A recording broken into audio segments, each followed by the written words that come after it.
And welcome back to all my Bi-Conics Wrestling fanatics out there. And welcome to another episode of Beat the Clock TV review for this week's AEW Rampage. I am one of your two hosts, Mikey. Our other co-host, Adolfo, is currently out on assignment, so I will be rocking Rampage by myself this week. But never fear, because the Rampage cleanup crew will be reunited next week. You know, I've had some reflection and I think some time. I know a lot of AEW fans feel that Rampage recently has become the B show for Rampage, and in an interview, Jeff Hardy has stated as much. And on some weeks, I kind of agree, but I feel like Rampage is kind of where things go, where you throw things at the wall and stick, but you could still have a good time with it. And I enjoyed myself this week on Rampage. So, without further ado, let's just dive right into this review. Rampage kicks off this week with a six-man tag where we have the Hardys and Keith Lee taking on the team of Kip Sabian, the Butcher, and the Blade. So I personally think that Keith Lee has been on Rampage, teaming up with different folks. I hope that we see him join Darby and whoever else they're going to have to take on Mogul Embassy at All In, but that's for a different conversation. This match I thought was really good. I will be honest. I have not been the most positive person towards Jeff and Matt's current run in AEW. I feel that they're getting a little more rustier in the ring as they get older. But I will say I think this match was definitely an improvement from the last time I saw them, which was the 0 hour pre-show at All Double or Nothing. And ultimately, I thought this was a great match. Butcher and Blade do their thing. Kip Sabian, I feel like, is so underrated, and I would love for him to be used more. He is a great time. He is a good heel. I enjoyed it very much, but ultimately, the Hardys pick up the win here. The Hardys and Keith Lee, pick up the win here, and it's a great opening match. It didn't overstay its welcome. It was a good length, and then we just go from there. Next, we get a video package of the Kingdom, which for those who do not know the Kingdom's ties to Adam Cole, I thought this video package did an excellent job kind of describing exactly what kind of relationship the Kingdom has with Adam Cole. So the video package goes through that the Kingdom of Matt Taven and Mike Bennett were part of the Kingdom faction in Ring of Honor with Adam Cole, and that Adam Cole sometimes forgets who his real friends are, and is just furthering this narrative of Cole forgetting who his friends are and kind of throwing people to the side if it means that he can go after the main title. I'm still holding on to the belief that Adam Cole is actually working with the Kingdom and Roderick Strong, and they're kind of just doing this as an act, and eventually everybody's going to turn on each other, and MJF is going to get turned on, but we'll see what happens with that. Our next match is actually the only women's match that we have on this card, which we see Anna Jay taking on Sky Blue. I enjoyed this match a lot. Sky Blue has become one of my personal favorites within the last couple of weeks or so. And she's been racking up some good wins. And of course, I love me some Anna Jay. She has my heart. I love her as well. I will be honest, I did not like the ending to this match, only for the result that Anna Jay wins. And not that I'm upset that Anna Jay wins, but via distraction from, Cool Hand Ange and Daddy Magic Matt Menard. it, I'm trying to figure out what the best way. On the one hand, I'm happy that Anna Jay won her match, and it's nice to see her back on my television screen. But from a booking perspective, unless you're going to create a feud between these two, as of right now, I don't see why Sky had to lose. And given the fact that she's been winning a lot of her matches recently, and I thought she was going to be built to do something, but I mean, that still could be the case, but I never know. So I'm hoping that Sky doesn't keep, from here on out, I don't want to see Sky lose. But I would like to see Anna and Sky Blue continue on with their feud, which would be a lot of fun. Okay, so let me get into this next segment because this was my favorite part of the whole entire episode in terms of segments and backstage interviews.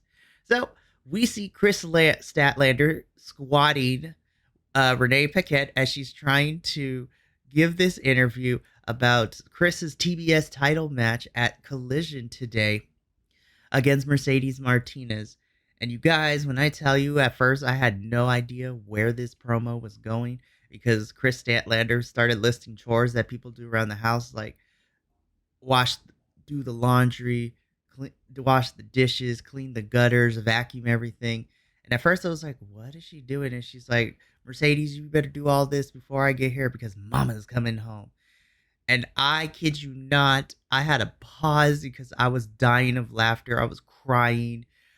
I thought it was so corny and so stupid, but like I love my corniness in my wrestling. I was laughing so freaking hard. This was my favorite segment of the night. I don't care what nobody says. Chris Statlander reminds me all the time why she's become one of my favorites, not just about her in-ring ability, but I love the corniness to it. And I know some of my co-hosts may disagree, but I love it. And I want Chris Statlander to always be giving interviews of her squatting the interviewer because it's hilarious and I'm here for it. Next, we see Tony Schiavone and Paul White. In the backstage area where all the cars are for the parking lot brawl to happen later in the evening, where they announced that Pac is injured yet again, and that it'll just be a regular tag team match. The Lucha Brothers will face whoever wins the parking lot brawl. I don't know how Pac got injured. I didn't see anywhere where he got injured against his match against Gravity 2 weeks ago. Damn it, man, we just got him back and now he's out on injury. This is really unfortunate. And we here at the Rampage Cleanup Crew, as well as the Bi-Conics, wish Pac nothing but a speedy recovery.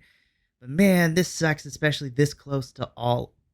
It's disappointing, but we have to keep moving forward.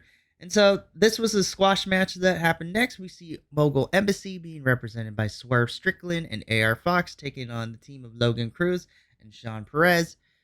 Squash match. Mogul Embassy win here by pinning Logan Cruz. Continuing to further their dominance in AEW. This paired with what happened on Dynamite with their segment where they beat up Nick Wayne. I'm interested to see how the storyline between them and Darby perpetuate, and I really do hope we get a match between everybody involved at All In a couple of weeks, so this should be interesting. You know, it was nice for a little bit to not see QTV on my television screen, but we get a QTV segment where they're talking about who they should feud next since their feud with the Acclaim did nothing, which I feel like is very accurate because there was no reason to have this feud with QTV. And they're trying to figure out who to do so. And then we see Johnny Mundo, Johnny TV, whatever you want to call him, like do some weird segment calling out any team who wants to face them. Sure, I guess. I don't know what we're doing with QTV.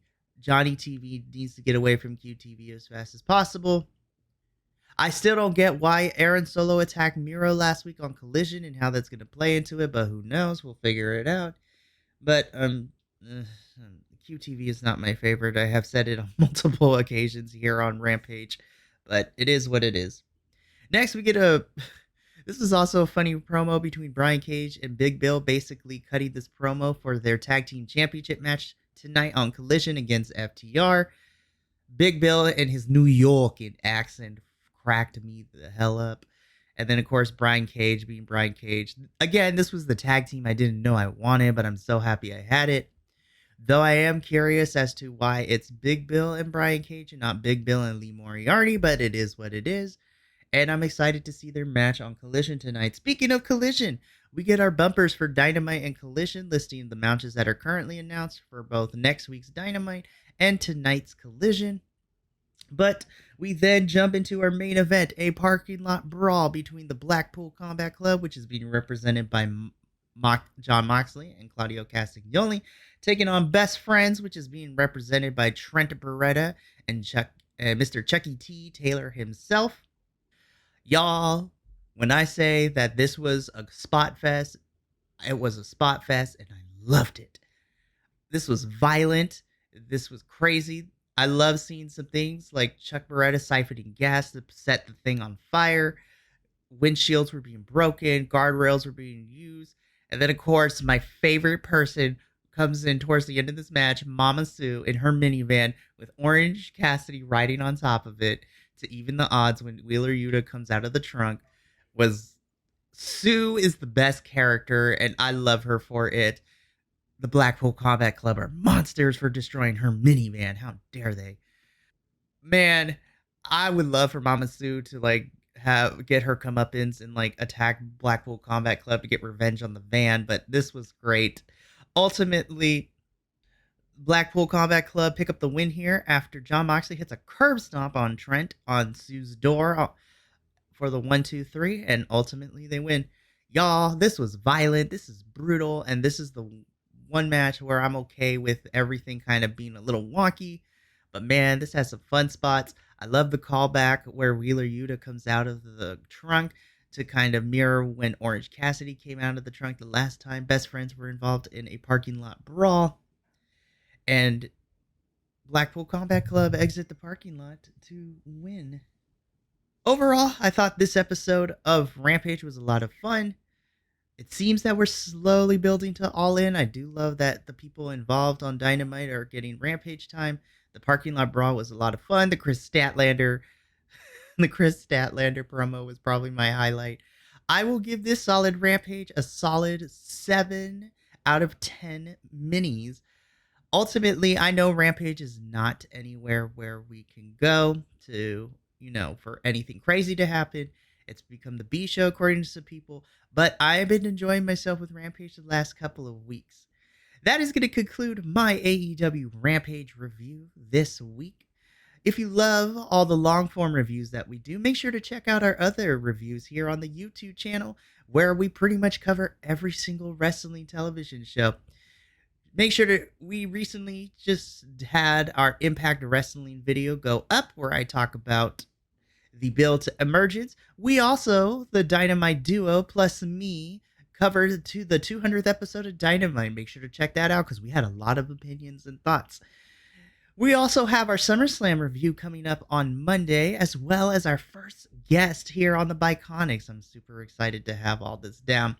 Make sure to also follow us on the social medias where you get notifications when videos go live, as well as some behind-the-scenes posts and clips from our reviews to get the conversations going. We also have the Bi-Conics Wrestling Podcast, where all podcasts can be found if you want a little something different, where we talk about anything and everything wrestling. We talk about the news. We talk about our favorite wrestlers. We do a little bit of everything around here, so make sure to go subscribe and check us out over there.